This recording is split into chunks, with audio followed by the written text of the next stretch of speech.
Hello there, this is C.M. Brown, and I'd like to talk to you today about a real delicacy: eating your to-do list.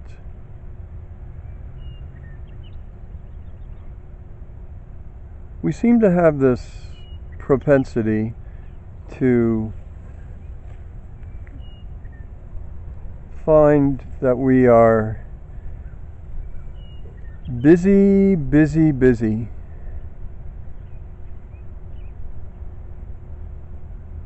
And a thought occurred to me recently when I was in a park, and I was watching a woodpecker. Now, this woodpecker was diligently banging the tip of its beak on the immovable hardness of a tree. And I wondered, why does a woodpecker peck? It really does look like a terribly futile effort, I thought. Now I know, and all of you bird people and scientists who know about such things know that there's a purpose to a woodpecker's efforts. But watching this incessant pecking seemed to me to be a little on the obsessive side. So then I began to think about the fact that I was sitting there thinking about the woodpecker.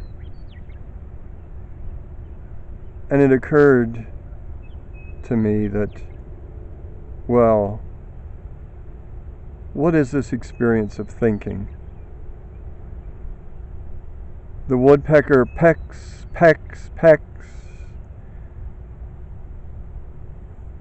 And we humans think. And really, is there any difference? On and on it goes. One peck after another. One interminable thought after another. And then, just like the woodpecker, whose, shall we say, pecky ways are an act of instinct, our equally thinking ways appear to be an act of instinct. Thinking is just something that we can't seem to stop ourselves from doing. Thinking is just as involuntary as the involuntary action of a beating heart, really. There's no difference. When we meditate, we may have the notion that our thoughts will just suddenly and magically stop. Now, there's a possibility that they will, but there's also a possibility that they won't.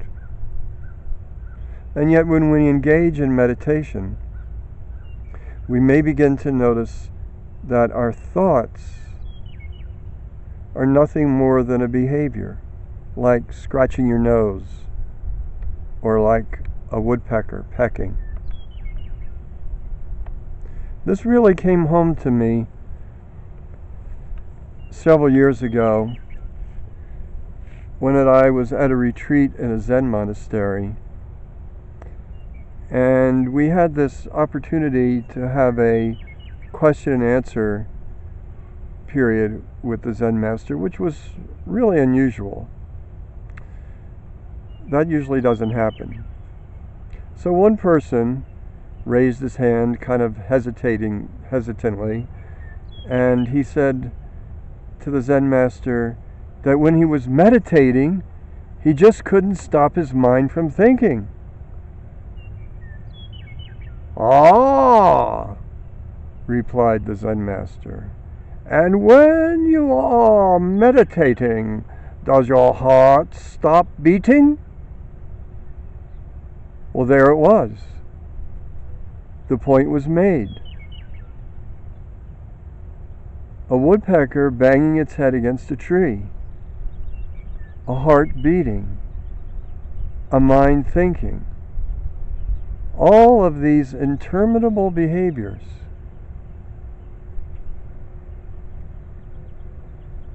Now I'm using this word behavior, but maybe we really have to define what we mean when we just describe something as being a behavior.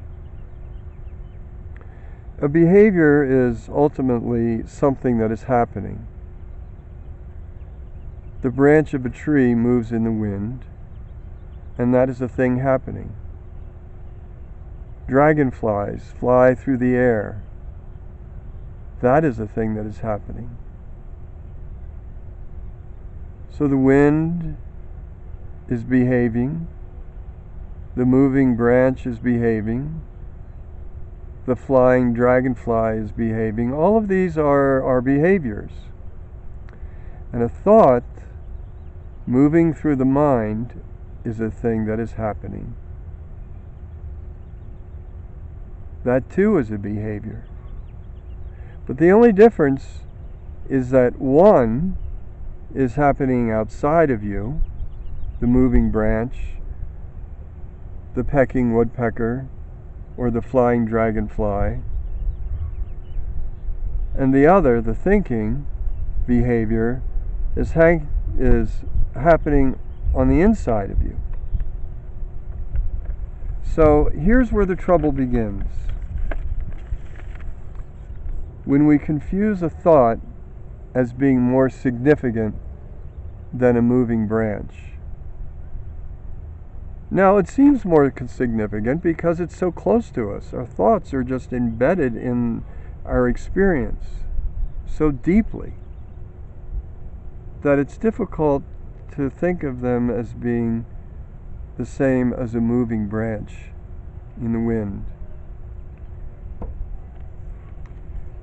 But here's the thing.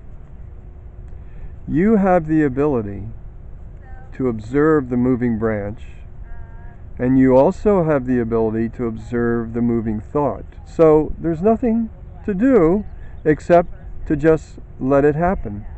There's no need to take it seriously. And whatever this thought is that you are having right now, in this moment, in the next moment, it will be gone. So do you see? There's somebody talking.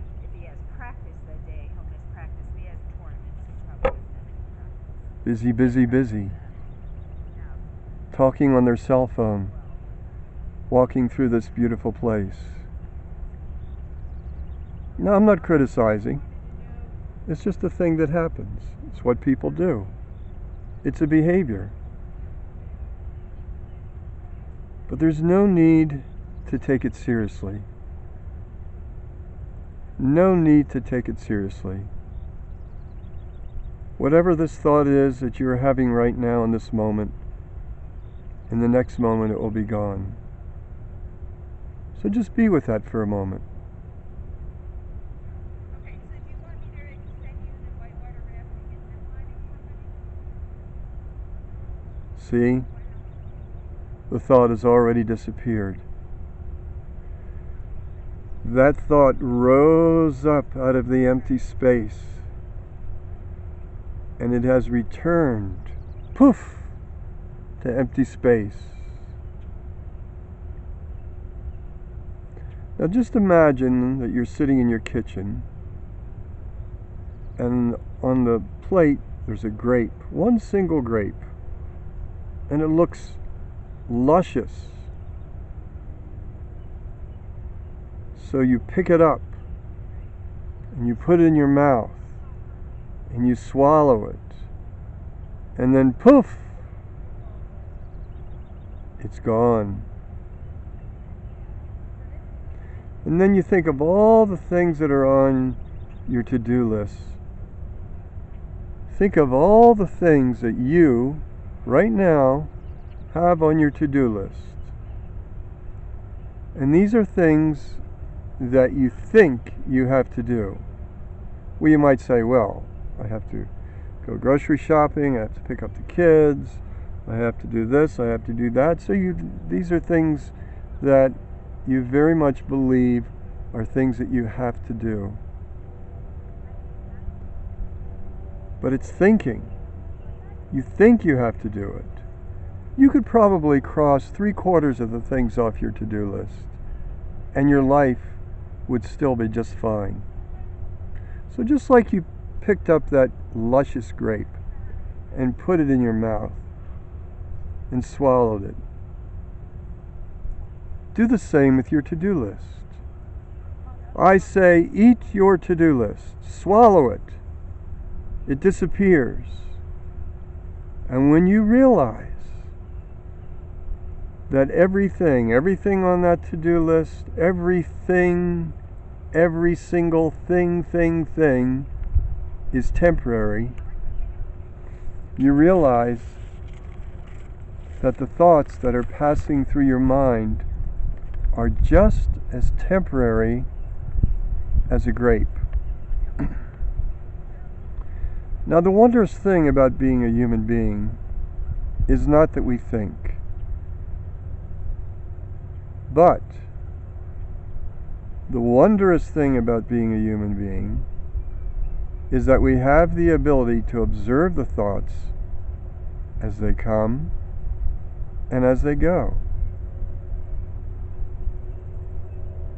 Just imagine that, how remarkable that is, that you have the ability to observe your thoughts as they come and they go. But we also have the ability to get stuck on a thought.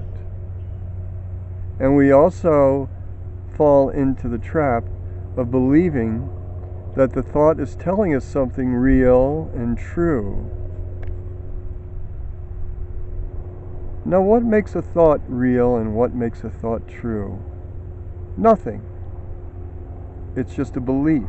In fact, believing that your thoughts are real and true are nothing but a habit. For example, there is the thought that you may have had that comes up in your mind that says, I'm not good enough. I'm not good enough. Now, what in the world do you do with a thought like that? Do you hang on to it? Do you believe it? Or do you realize that it is just a thought? A wave, ping, going through the mind. And the thought is a temporary condition that is exactly like a breeze passing over your cheek. I'll say that again. A thought is a temporary condition that is exactly like a breeze passing over your cheek. In essence, thought has no reality. It pops into the space of the mind for a moment. It grabs a hold of the thought. The mind believes it. And then the mind has convinced itself that the thought, I'm not good enough, is true. The real truth is that the thought is a delusion. And the believing that it is true is nothing more than a habit. I think I'll say that again, just so it sinks in. The truth is that thought is a delusion, and the believing that it is true is nothing more than a habit. Now here's where more trouble begins. When we grab that thought, hold on to it, and it creates a tremendous amount of difficulty in our lives. But there's another way. There's another way. If you don't grab a thought, but just let it come and go, you begin to realize that there is the space through which the thought is passing. It has to pass through something. So there is a space through which the thought is passing. And if you can begin to cultivate the presence of that spaciousness within yourself, you will discover something more valuable than any thought. You discover the true you that you truly are. Because you, the true you, is not the thought, but it's the space. You are the space through which the thought is moving, through which it's passing. And then you discover the true you that you truly are. Now we identify ourselves with the delusion of thought. I am what I think. I think, therefore I am. Our old friend Monsieur Descartes gave us that burden to carry. But you are that which exists before and after the thought. Your real identity is the spaciousness through which it moves. You are that which exists during the thought, you are that which exists after the thought has passed, and you are that which observes the thought. You are not the thought itself. And when you begin to realize this, you are liberated from the tyranny of believing the thoughts. When stuck in the quagmire of thinking, you are no different than the woodpecker repeatedly banging its head on a hard surface. You have the ability to observe the passing thoughts as nothing more than rising and falling waves or the stuff of mental to-do lists. It is in realizing this that you can touch the vast spaciousness of self that is as unlimited as the space in which the stars blink at night.